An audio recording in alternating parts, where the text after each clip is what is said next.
L'agressivité saine, c'est tout simplement, c'est de l'énergie vitale. C'est une force vitale qui est potentiellement saine. Si on apprend à être avec elle, à être en intimité avec elle, et si on apprend à l'exprimer, à la guider pour qu'elle puisse s'exprimer de façon saine.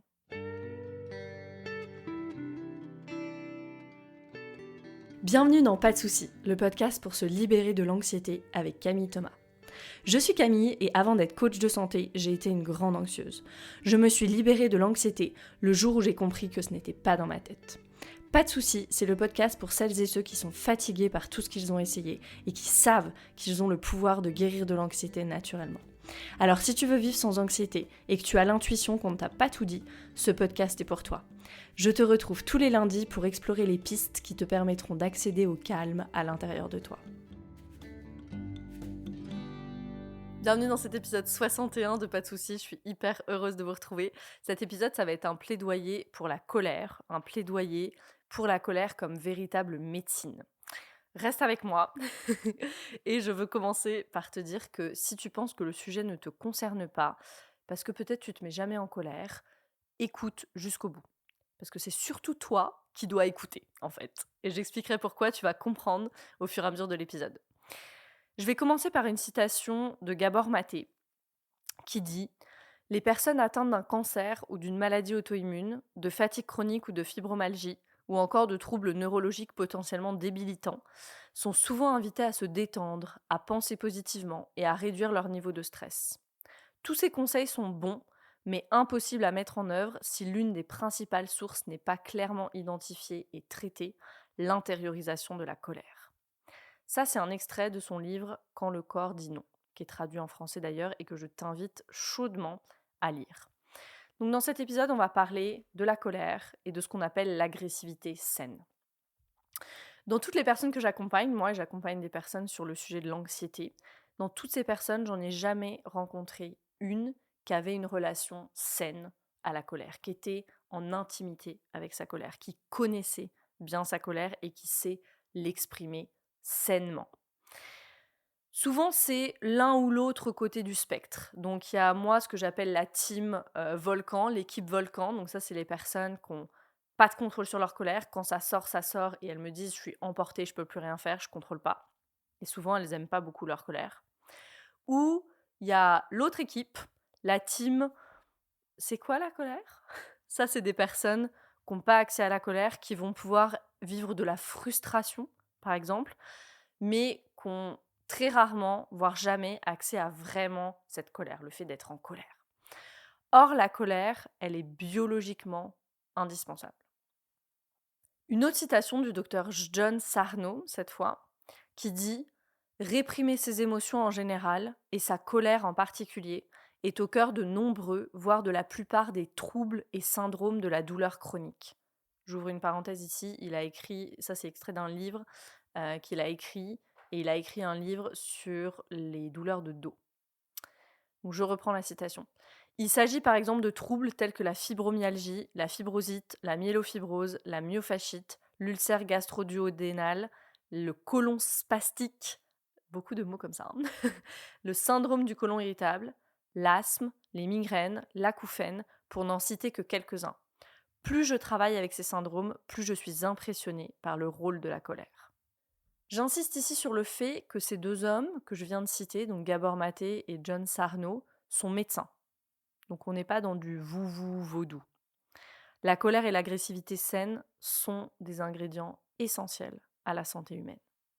Je vais répéter ça. La colère et l'agressivité saine sont des ingrédients essentiels à la santé humaine. Quand je dis ça à mes clients dans le programme Arise, la réponse c'est souvent « Ah mais je savais même pas qu'il y avait une agressivité saine, qu'il y avait quelque chose comme ça. » Et si, et elle est primordiale. L'agressivité saine, c'est vraiment l'agressivité du mammifère, l'agressivité du chien. Si tu as un chien, tu sais que si tu veux essayer d'aller toucher sa nourriture, il va pas être très content. Donc peut-être que d'abord, il va montrer les dents, et puis après, il va grogner, et puis après, si tu continues à t'avancer, il va peut-être vouloir mordre, chiquer un petit peu. Ça, c'est vraiment l'agressivité de saine de « c'est ma nourriture, j'en ai besoin pour ma survie, ça c'est mon territoire, et tu t'approches pas ».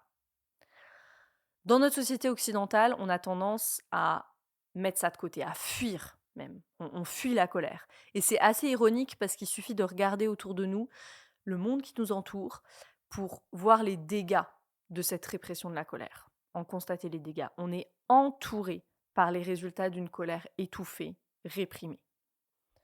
Et c'est cette colère étouffée, cette frustration fondamentale qui alimente notre besoin obsessionnel de consommer, par exemple, notre addiction à la violence dans les sports, dans les médias. C'est ce qui alimente la guerre et toute la misère que ça engendre.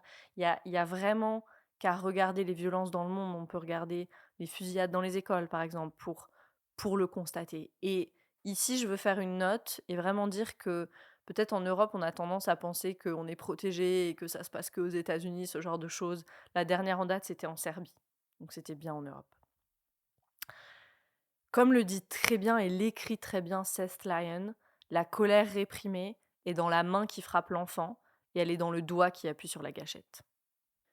Donc pourquoi est-ce qu'on veut s'intéresser à la colère et plus encore être capable d'exprimer la colère et l'agressivité et cette agressivité qu'on a en nous, qu'on le veuille ou non. On a une physiologie animale, on a cette agressivité en nous et je vais revenir dessus quand je vais parler de qu'est-ce que c'est l'agressivité saine dans un instant.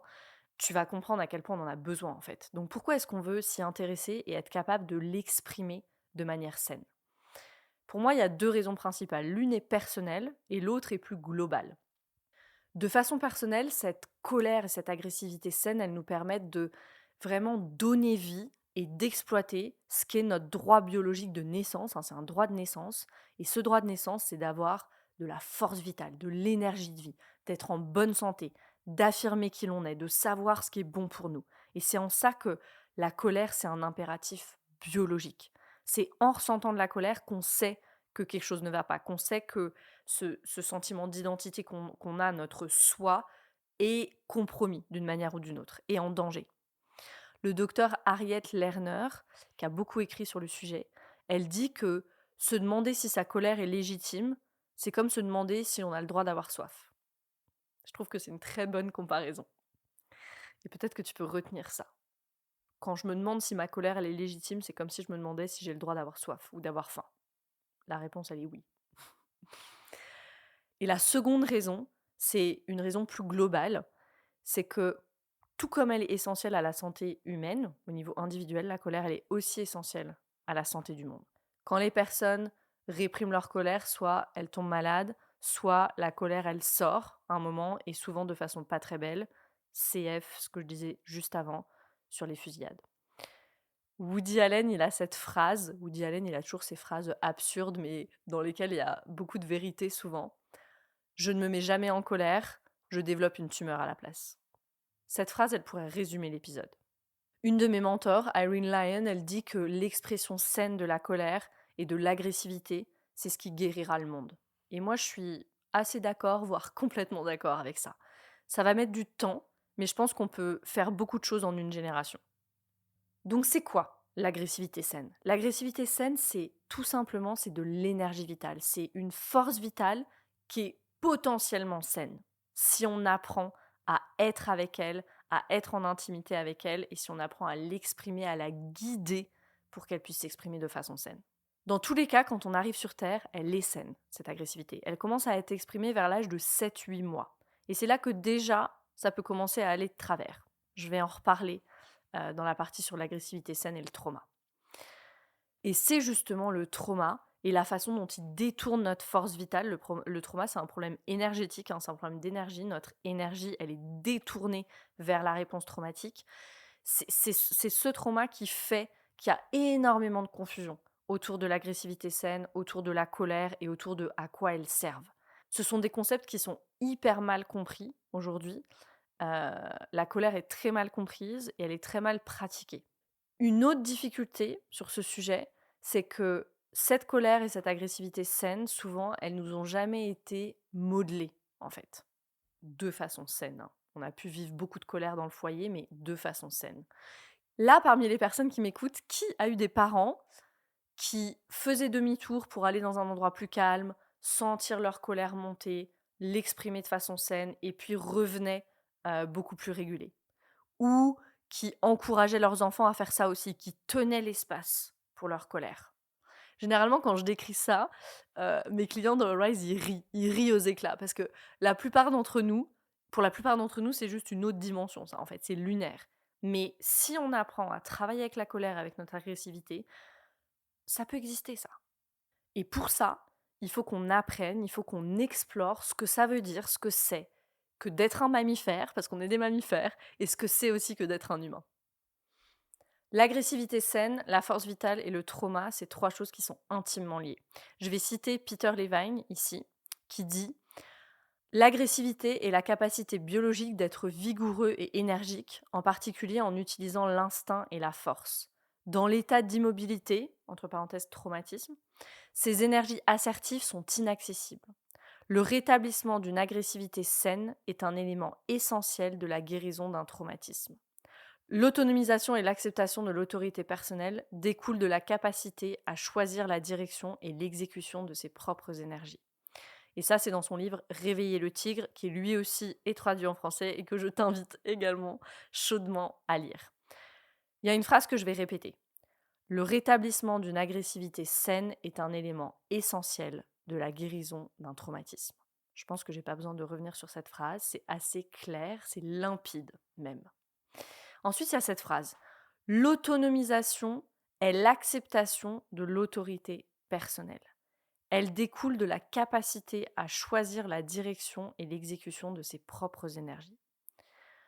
Donc ce qu'il nous dit ici, c'est que la condition pour devenir autonome après le trauma, donc pour se sentir en sécurité dans le monde, c'est d'accepter que je peux choisir où diriger mon énergie, que j'ai cette autorité personnelle, que je peux dire voilà ce que je veux, voilà qui je suis, voilà ce que je veux, ce que je ne veux pas, voilà mon territoire, ça c'est mon espace vital, et choisir qui y entre et qui reste dehors de cet espace vital, au service de qui et de quoi je veux mettre mon énergie, je veux mettre mon temps. Ça, c'est l'agressivité saine, en fait. C'est cette force de vie qui dit j'y vais et j'ai pas peur d'y aller, je crée, il y a du mouvement. Ça, c'est cette agressivité saine. Or, lorsqu'on parvient pas à travailler avec cette énergie saine d'agression et de colère et à l'honorer, ce qu'on fait, c'est qu'on stoppe le flot à l'intérieur de nous. Littéralement, on stoppe le flux, la circulation dans notre corps. Et si les choses, elles circulent pas dans notre corps, qu'est-ce qui se passe? La maladie arrive.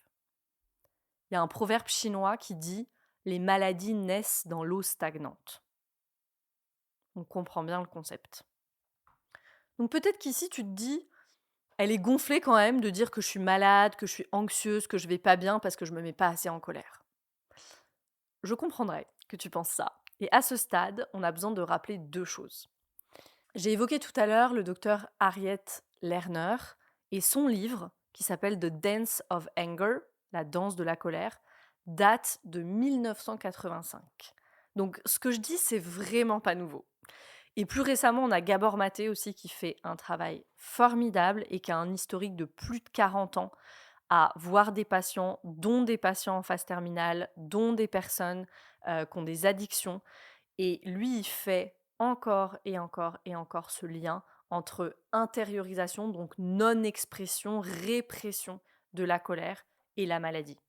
Donc ce lien, il est là, il est fait et il est là dans le monde médical. Et la deuxième chose que j'aimerais rappeler ici, c'est que je ne parle pas de la colère que moi j'appelle déconnectée, en fait, de cette colère qui fait des ravages. Je parle de la colère exprimée sainement, de la colère qui permet de s'affirmer, qui permet de se faire respecter dans son intégrité, de ne pas accepter l'inacceptable, de la colère qui permet de poser ses limites avec certitude. C'est de cette colère-là que je parle. La colère, c'est pas le vilain petit canard, c'est pas le mauvais enfant. C'est simplement l'enfant qui tape du pied, l'enfant qui a besoin d'être entendu, vu et considéré. C'est le petit, c'est cette petite personne qui ressent toute la terreur, toute la peur et qui peut rien y faire. Il peut ni se battre, ni fuir. Et toute cette colère qui normalement nourrit la réponse de combat, elle est écrasée, réprimée. Mais elle n'a pas disparu. Elle n'a pas disparu pour autant. Et cette jeune partie de nous à l'intérieur qui est tellement en colère, elle essaie désespérément de se faire entendre. Et parfois, elle réussit à se faire entendre, et souvent pas de la meilleure des façons, souvent pas d'une belle façon. Elle réussit quand on hurle sur ce qu'on aime, quand on devient froid et méchant et puis après on regrette amèrement nos paroles. À qui est-ce que c'est pas arrivé ça? Quand on lève la main sur plus faible que soi, que ce soit les humains ou les animaux.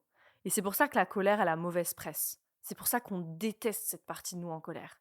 Cette partie qui essaye de nous protéger depuis si longtemps, mais qui n'a pas pu le faire, et qui maintenant le fait de façon souvent maladroite, incontrôlée et incontrôlable. Et c'est aussi, et surtout pour ça qu'on doit l'honorer, parce que maintenant tu sais que c'est une partie protectrice.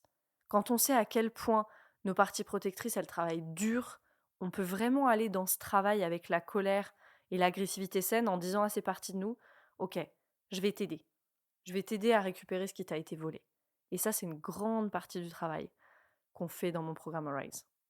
Et cette agressivité saine, elle peut nous avoir été volée très tôt et pas du tout de façon intentionnelle. Je veux rassurer ici les parents qui m'écoutent.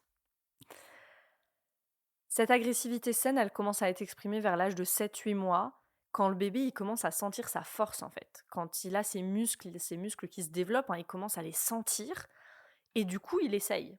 Il est vraiment dans une phase de test. Il commence à tirer les cheveux, à griffer, peut-être à donner des petits coups de poing. Et à ce moment-là, souvent c'est avec la mère, si elle allait encore plus, si la mère ou si les parents ils n'ont pas leur propre agressivité saine présente en ligne, la mère, elle va avoir peur et elle va se demander ce qui se passe, pourquoi mon enfant il fait ça. Et du coup, les parents, ils vont pas du tout rencontrer l'enfant là où il est, c'est-à-dire dans une simple phase d'expérimentation de sa force de vie, en fait. Si à ce moment-là, sa force de vie, elle est réprimée, qu'il est puni pour ça, le message c'est quand tu es là, avec toute ta force de vie, je ne t'accepte pas. Et donc cette force de vie, cette authenticité, elle est réprimée au profit de l'attachement avec les figures d'attachement, avec les parents. Et c'est toujours le cas, ça. Gabor Maté, il en parle beaucoup de ce dilemme entre l'authenticité et l'attachement. Et l'enfant, le petit enfant, le bébé choisira toujours l'attachement parce que sa survie en dépend. Donc tu vois comme cette agressivité saine, elle peut être réprimée très très tôt. Aux parents qui m'écoutent, je sais que ce que je dis peut être activant et peut-être que vous n'aviez pas ces concepts au moment d'avoir des enfants. Et même si on a ces concepts, la perfection dans l'attachement est impossible, donc on peut tous et toutes se tranquilliser à ce stade. Mon invitation, c'est vraiment travailler sur votre propre système nerveux. C'est le meilleur moyen de modeler ça pour vos enfants. Peu importe leur âge, parce que quand vous faites ce travail, être connecté à eux et leur donner cette autorisation d'être avec leur colère même, mais leur donner cette autorisation pleine et entière d'être qui ils sont, d'être complètement dans l'authenticité et dans l'attachement à la fois, ça va être accessible. Ça sera même naturel pour vous. Je le vois très souvent dans Arise. Comme les parents, ils amènent ce travail qu'ils font avec leur système nerveux dans leur relation à leurs enfants et c'est hyper beau. C'est magnifique. Pour moi, il n'y a rien de plus touchant, en fait. Donc voilà sur le lien entre agressivité saine, force vitale et trauma et comment cette agressivité saine au début de la vie et la colère un peu plus tard peuvent être réprimées très tôt et empêchent ensuite une bonne circulation, un bon flot dans le corps physique puisque tout simplement l'énergie vitale ne circule pas et qu'elle s'est figée à l'intérieur. Comment commencer à travailler avec son agressivité saine et avec sa colère alors? Le point de départ, c'est comme toujours d'apprendre ce qu'est l'agressivité saine. Comme toujours, on a besoin d'avoir les concepts. Surtout quand on commence à travailler avec l'agressivité saine, puisque souvent vient avec ça, avec la colère et l'agressivité saine, c'est un peu un package, hein. Souvent, ce qui vient avec ça, c'est une couche de honte, de retenue, de gêne, parce que, c'est ce que je disais au début, cette colère, cette agressivité saine, elles ont mauvaise presse.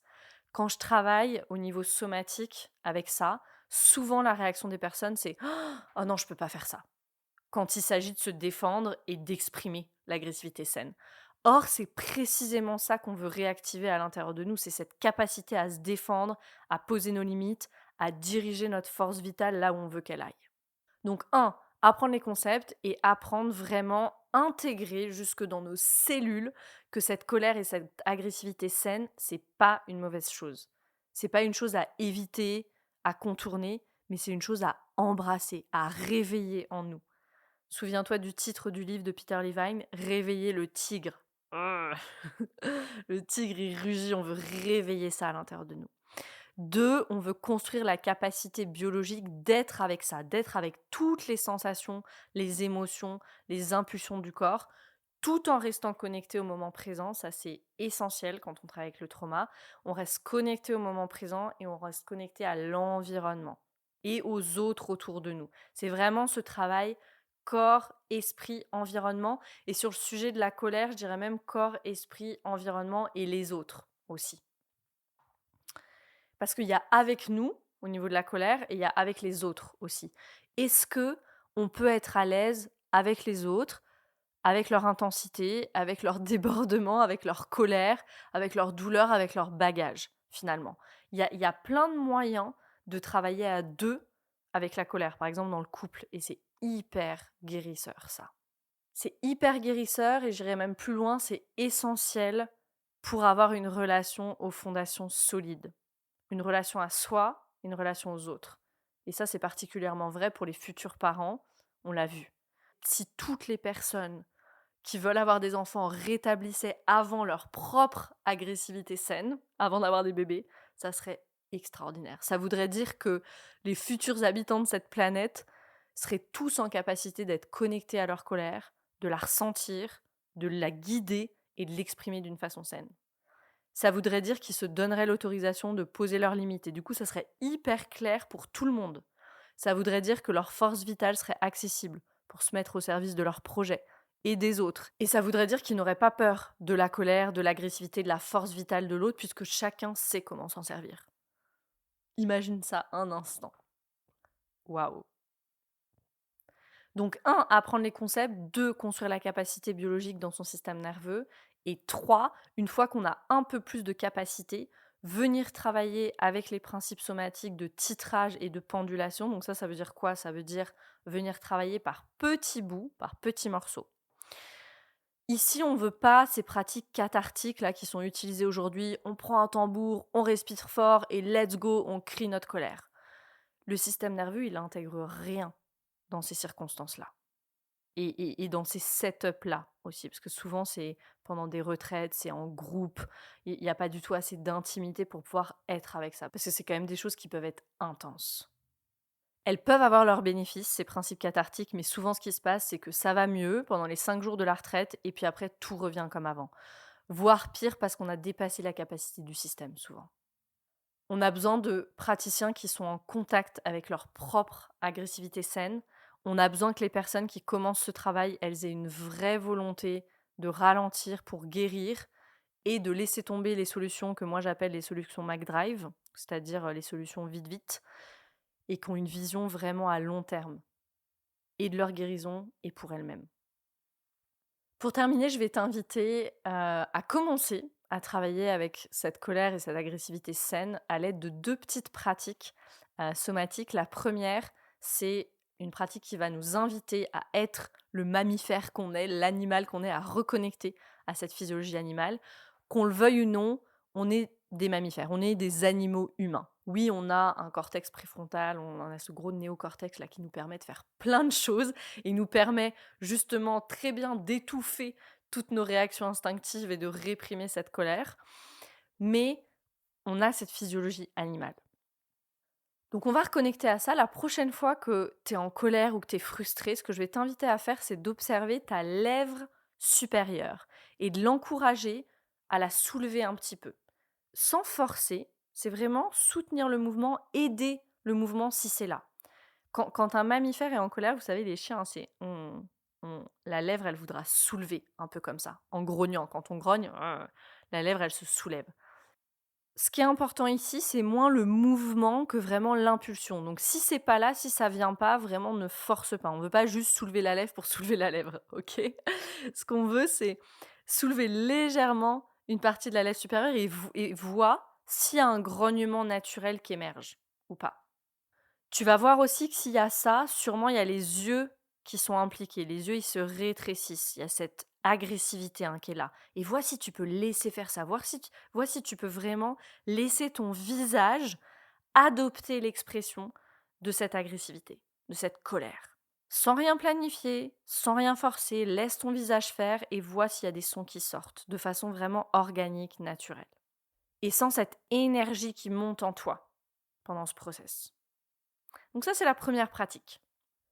Et pour la deuxième pratique, on va travailler avec une serviette. Donc la prochaine fois que tu es en colère, trouve une serviette, une veste, un tissu, quelque chose que tu peux rouler, qui a quand même une épaisseur équivalente à une serviette pour avoir un peu de matière. L'épaisseur qu'on cherche, c'est vraiment un avant-bras, comme si on prenait un avant-bras comme ça. Donc ce que tu vas faire, c'est que tu vas te saisir de ce rouleau, tu as mis ta serviette en rouleau, avec les mains vers le bas, comme si tu tenais le guidon d'un vélo, ok. Et là, fais ce que tu as à faire. Ça veut dire presse, tord, encore un peu plus, vraiment comme si c'était le cou de quelqu'un et que tu voulais lui tordre le cou. C'est pas grave, c'est qu'une serviette, ok. Et tu vas blesser personne, mais je veux vraiment que tu sentes l'impulsion et que tu fasses le mouvement. Ces 2 pratiques, elles sont simples et elles sont vraiment puissantes et efficaces pour transformer, pour travailler avec la frustration, avec la colère. Avertissement ici, c'est des pratiques, je l'ai dit, qui peuvent paraître très simples, mais qui sont très puissantes et qui peuvent potentiellement carrément faire tomber un barrage qui retenait tout ce qu'il y avait derrière, parce que je l'ai dit, les parties en colère, c'est des parties protectrices. Donc ça peut, voilà, derrière le barrage, peut-être qu'il y avait un chagrin immense, une tristesse immense, beaucoup d'impuissance.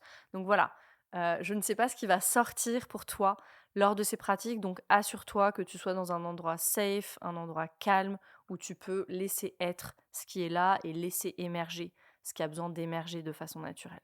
Si tu es au travail ou au bureau ou dans un endroit où tu peux pas faire ça et tu sens la frustration et la colère qui montent, tu peux simplement demander à tes parties de toi, voilà, un petit peu d'espace et leur dire que tu les retrouves ce soir à la maison ou dans la voiture. Je te garantis, la frustration sera toujours là, elle ne va nulle part. Et j'insiste sur le fait que pour que ces pratiques soient efficaces, il faut que tu ressentes l'énergie qui est là. On ne veut pas faire les choses pour faire les choses sans ressentir, on veut ressentir l'énergie. La colère, c'est vraiment cette pulsion, c'est vraiment une pulsion biologique qui est hyper puissante. Il y a énormément d'énergie dans cette pulsion et une fois qu'on lui donne à cette énergie un canal sain pour s'exprimer, elle devient quelque chose de juste merveilleux en fait. Elle devient vraiment cette force vitale, cette énergie de vie dont je parlais, elle devient cette vitalité, cette créativité. Elle nous permet d'être concentrés, d'être dynamiques et de donner vie à nos projets. Donc je terminerai sur ces mots. Travailler avec la colère et l'agressivité saine, c'est vraiment défendre ton droit de naissance, en fait. C'est défendre ton droit de naissance qui est d'avoir de l'énergie de vie et d'expérimenter cette force vitale à l'intérieur de toi. Et ça vient avec le package d'être humain. Et tu y as le droit. Même s'il y a eu du trauma, même s'il y a eu des choses difficiles, maintenant, tu y as le droit aujourd'hui. Et je te souhaite vraiment de pouvoir commencer ce travail. Commence avec les 2 pratiques que j'ai citées là.